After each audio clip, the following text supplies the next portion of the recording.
Hello, Namaste.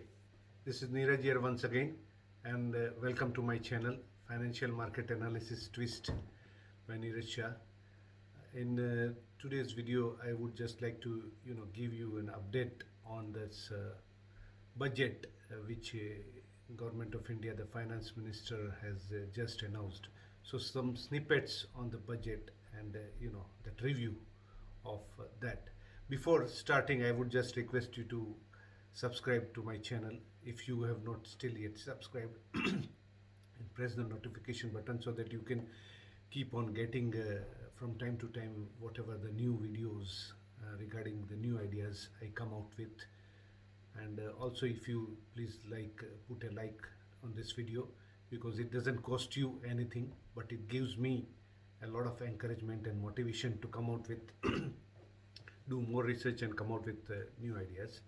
So having said that, so what is the budget? As you know, that budget is an unusual exercise, particularly in India. It has become a very very significant exercise for investors, foreigners, and for the citizens, everybody, because it comes out with the announcement of new taxes or new resources or the new schemes, and how that for this year or the coming year is going to be, that government is going to spend its and priorities will be in doing that expenditure, and from where the resources, from where they will get money. So that is in nutshell that budget is generally.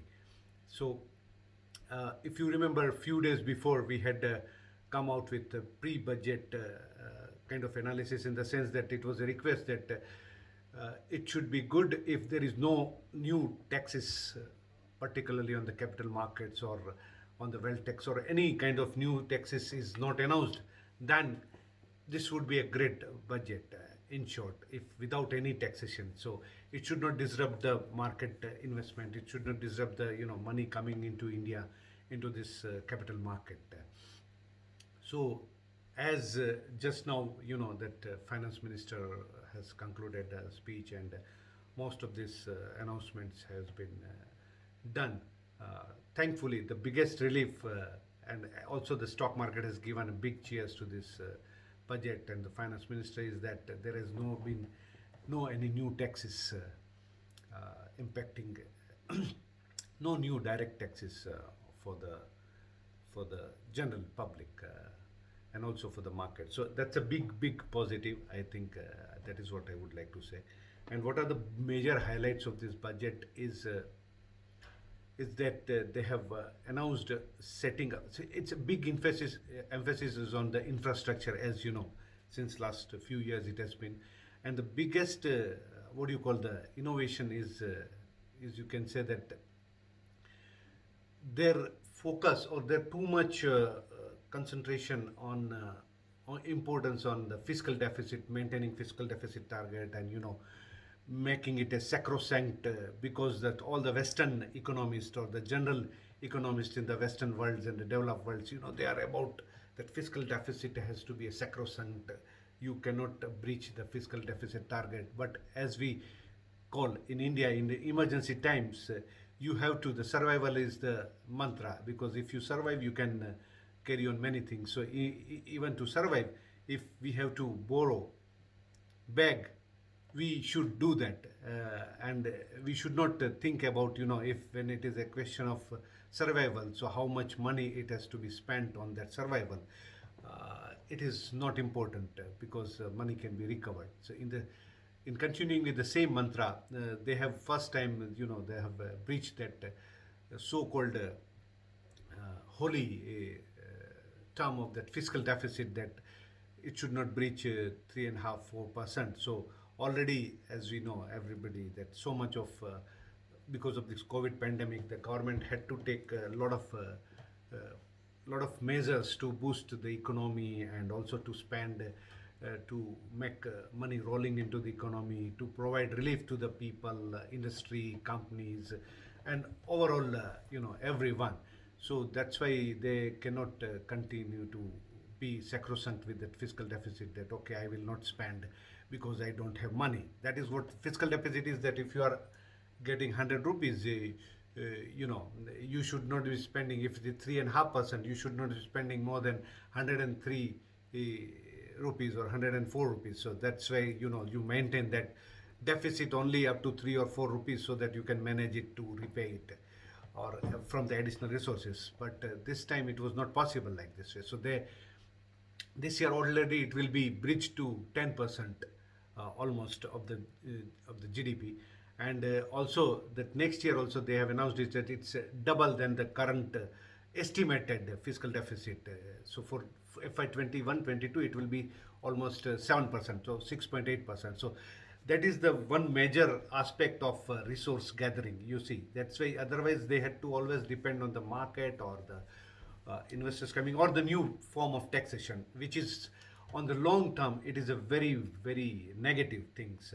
If you know keep on increasing taxes, then it is a till certain time, and after that the saturation happens, and it is a negative impact on the resources. Taxes actually comes down when you increase the rates and overall taxation. So that is what a very very prudent way is, that we can't keep on printing money because we are not a reserve currency like say US dollar and US dollar or euro.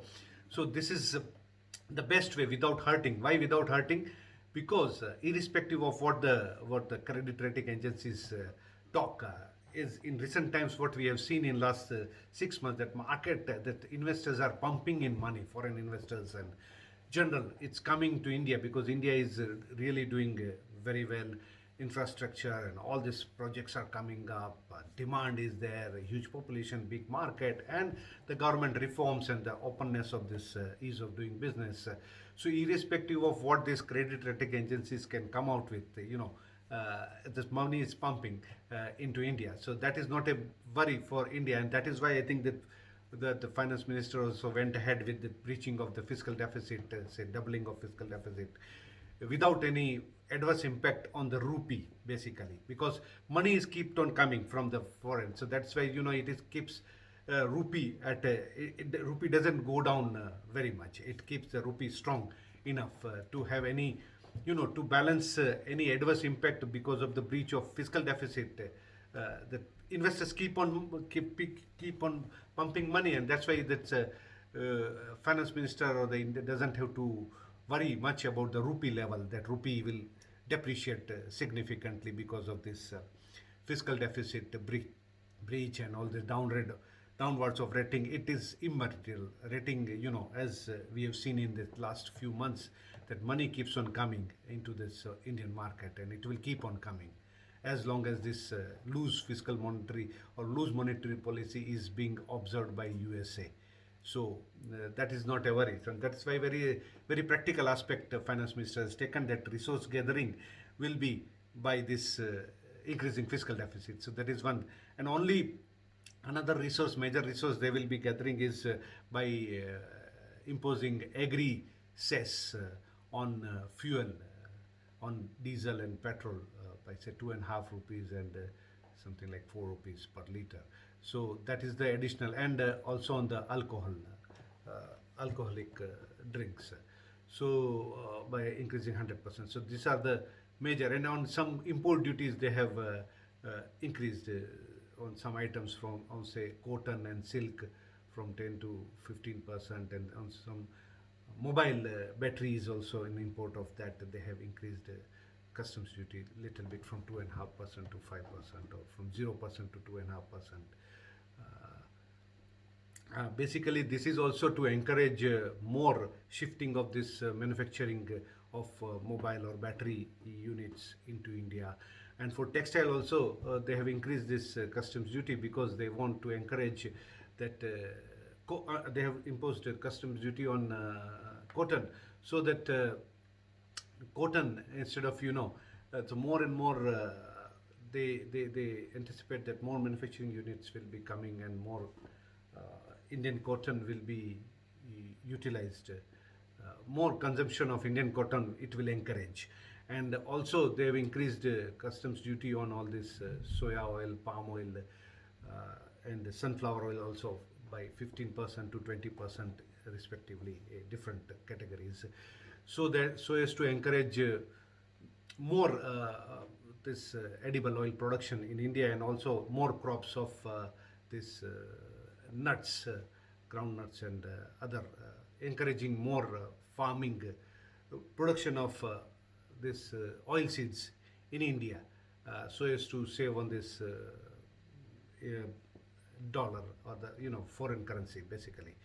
So, and also the another major aspect of the highlight of this budget is they have announced some kind of a finance institution, that direct finance institution setting up of basically to directly fund the infrastructure, because as we see, it's a huge amount of infrastructure is coming up, be it metros, be it roads, be it railways, bullet trains, be it ports, and all kinds of infrastructures. To fund that long-term infrastructure funding, we need a institution. So that is where the finance ministers come out and setting up of DFI with the initial capital of 20,000 crores. So I think this will go and with that they will be able to finance in the future up to 500,000 5 lakh crore, 500,000 crores of infrastructure projects, because infrastructure projects are long term in nature,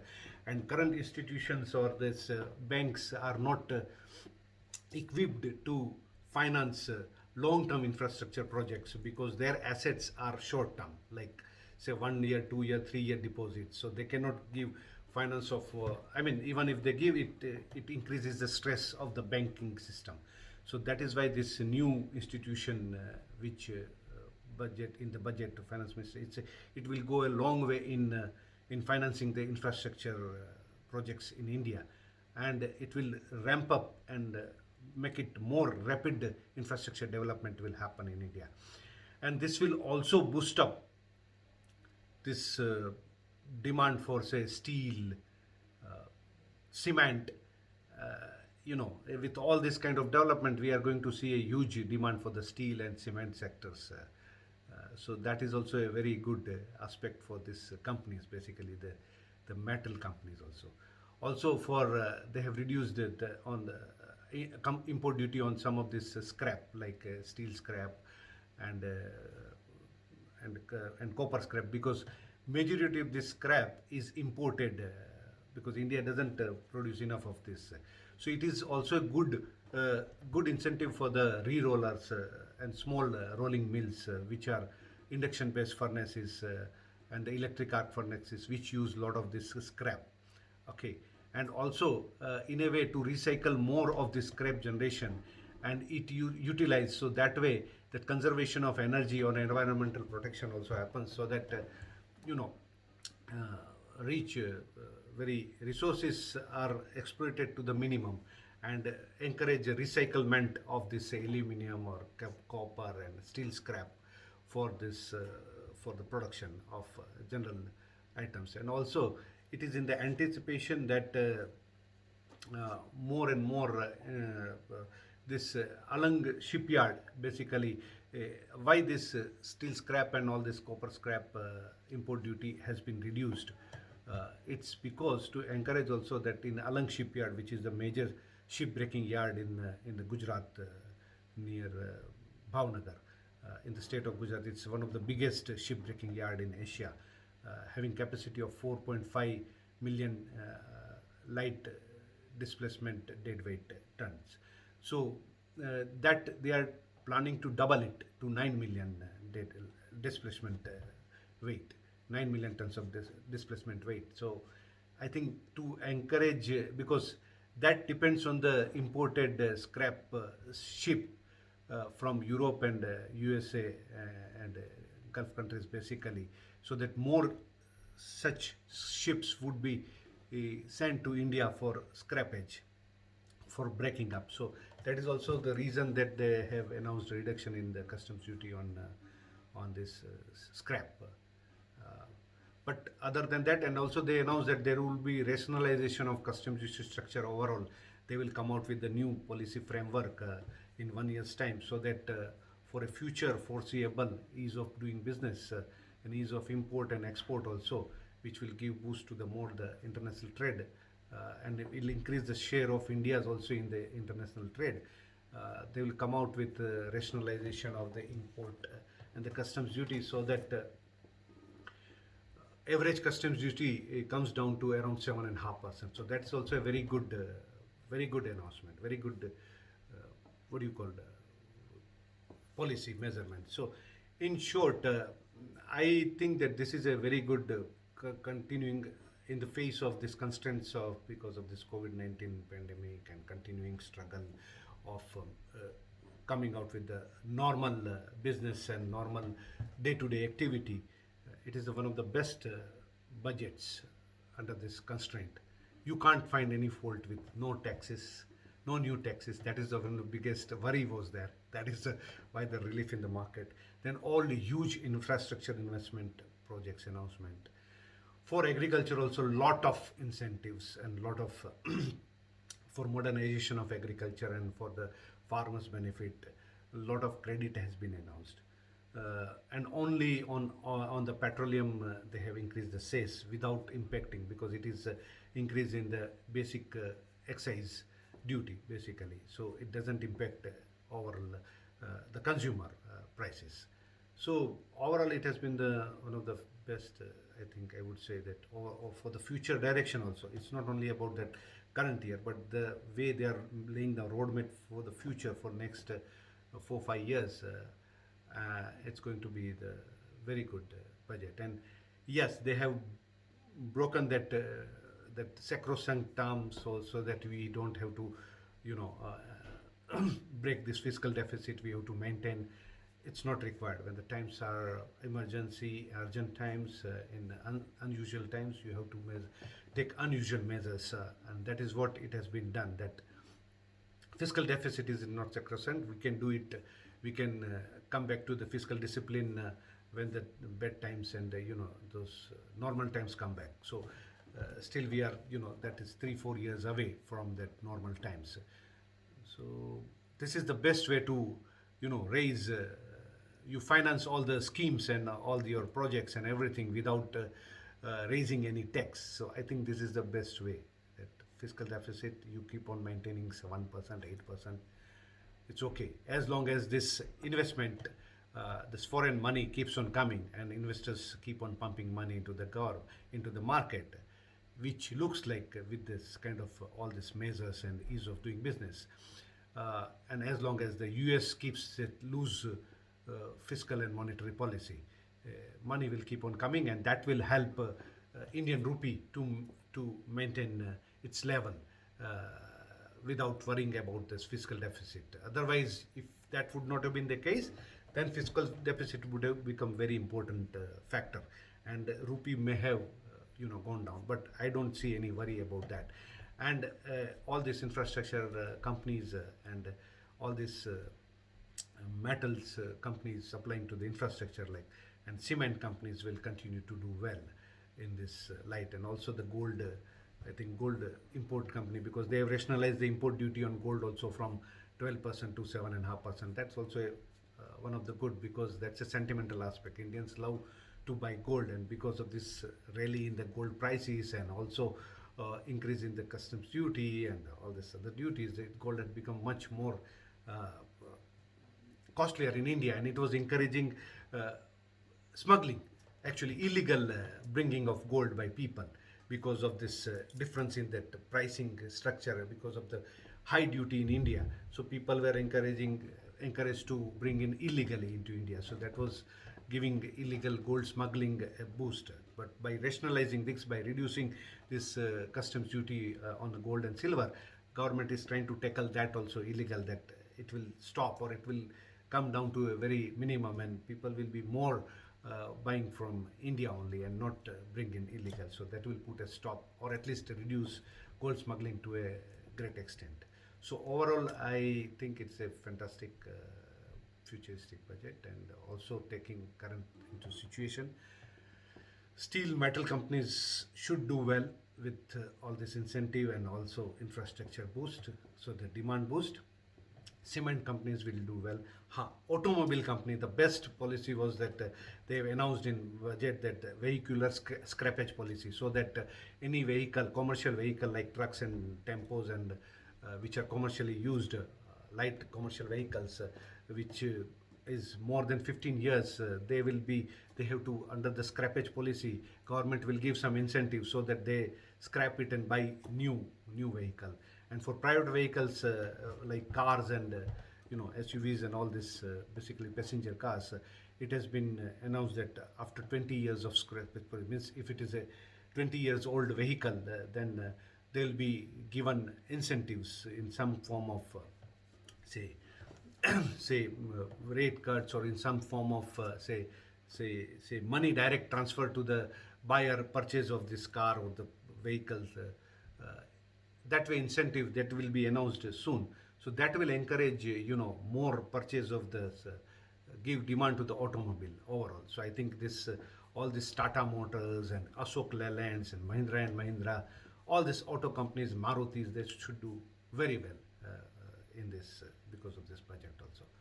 Only bad impact is on that alcoholic companies like beer company and the alcohol manufacturer in company. I think that is only negative for this as far as this budget is concerned. And the petroleum company, of course, is oil refineries and crude and oil, petrol marketing and refinery companies also. But overall, it's a good budget. So that's it from my side.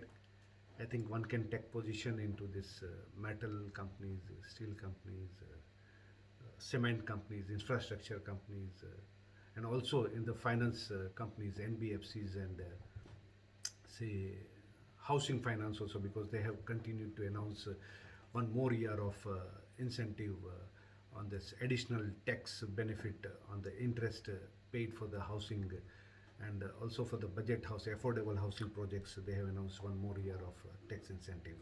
So I think housing finance companies also one can look into, say Canfin Homes or say companies like say PNB Finance or Tourism Finance Corporation also. So these are the companies you can look into, with the government assuring that banking, that additional capital to stress banks also they will be announcing. And also one major announcement regarding the bank was that they will be setting up a bad bank sort of, whatever that concept since last 3-4 years they were establishing. So they announced officially, formally in the budget, that there will be officially they will be setting up a new bad bank, which is called, the concept of bad bank is that it will take over all the stressed assets of from the good banks, whichever that NPAs have become, some companies have become bankrupt, but assets are there. So which is not finding, and that was stressing the balance sheet of the good banks also. So this bad bank, so-called this bad bank institution, will take over all these stressed assets from all the other banks, and then they will try to restructure it or refinance it or resell it and revive it.